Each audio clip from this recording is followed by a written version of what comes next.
পশ্চিমবঙ্গে ভোটের আগে ডিএ বকেয়া ইস্যুতে তীব্র রাজনৈতিক উত্তাপ।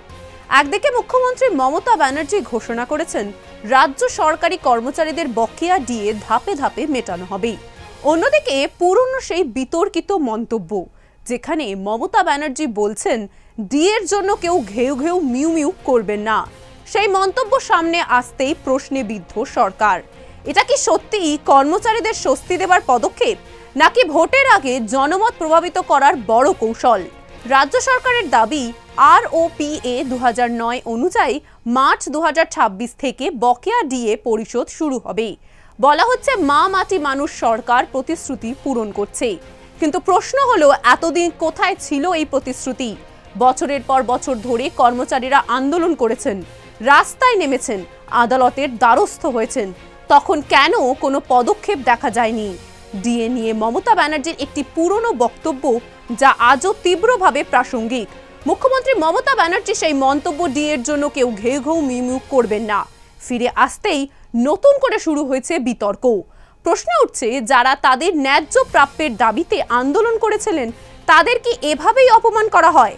আর আজ নির্বাচনের মুখে সেই একই ইস্যুতে প্রতিশ্রুতি। এটা কি দ্বিচারিতা নয়? শুনুন মমতা ব্যানার্জি সেই পুরনো বক্তব্য। তারা আজকে গিয়ে মিউ মিউ করছে আর ঘেউ ঘেউ করছে আর বড় বড় ভাষণ দিচ্ছে। তাদের জিজ্ঞেস করুন, 34 বছর ক্ষমতায় ছিলে, কেন তুমি সবার দিয়ে টাইম মতো যাওনি? আজকে বড় বড় কথা, বড় বড় ভাষণ, নিজে ক্ষমতায় থাকলে সাতকুল মাপ। মমতা ব্যানার্জির পুরনো বক্তব্যে শোনা গেল, তিনি বলেছিলেন 34 বছর ক্ষমতায় ছিলে, তখন কেন সময় মতো ডিএ দাওনি? অর্থাৎ আগের সরকারের দিকে আঙুল তুলেই নিজের অবস্থানকে সঠিক প্রমাণ করতে চেয়েছিলেন তিনি। কিন্তু আজ প্রশ্ন উঠছে, তাহলে এত বছর ধরে ক্ষমতায় থাকার পরও কেন সেই সমস্যার স্থায়ী সমাধান হলো না?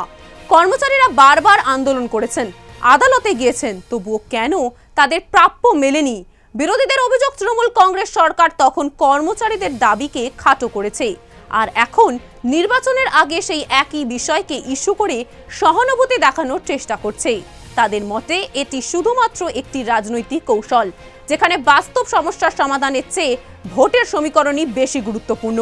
দেখতে থাকুন সুদর্শন বাংলা। জয় হিন্দ।